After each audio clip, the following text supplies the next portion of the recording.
Magandang umaga mga bata. Gusto niyo bang makarinig ng isang kwento ngayon? Mabuti, dahil inyong mapapakinggan ang isang kwento na pinamagatang ang pagong at ang kuneho. Isang umaga ay nagtagpo-tagpo ang mga hayop sa gubat upang maghanap ng pagkain. "Dalian mo, pagong," anang kuneho. "Lagi kang napag-iiwanan, ang kupad mo kasi," dagdag pa ni kuneho. "Mabagal akong kumilos, pero hindi ako makupad," protesta naman ni pagong. "Malakas at matatag ako, at kaya kong patunayan yan," dagdag pa ni pagong. "Paano?" hamon naman ni kuneho. Ano kaya ang gagawin ni pagong para mapatunayan na siya ay matatag at malakas? Ating alamin. Hinamon ng pagong ang kuneho sa isang karera.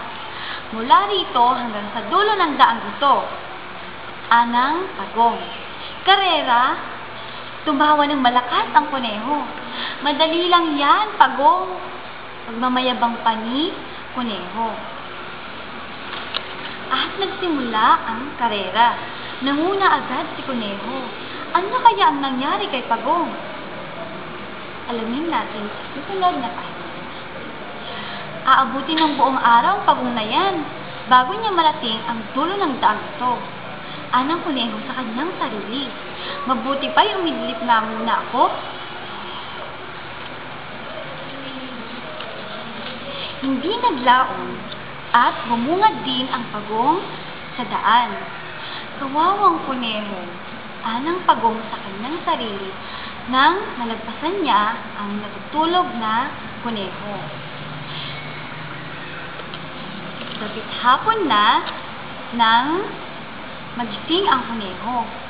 Tiyak na nasa daan pa sa ibaba ang pagong, anang kuneho nang hindi niya makita ni anino ng pagong. Ano na kaya ang mangyayari?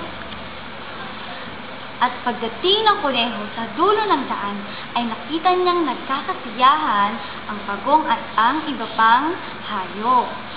Nanalo sa karera ang pagong. Malungkot na malungkot si kuneho dahil siya ay natalo ni pagong. At doon nagtatapos ang kwento ni pagong at ang kuneho. O mga bata, nakinig ba kayo mabuti? Laging tatandaan na huwag nating maliliitin ang kakayahan ng iba, ng inyong kapwa.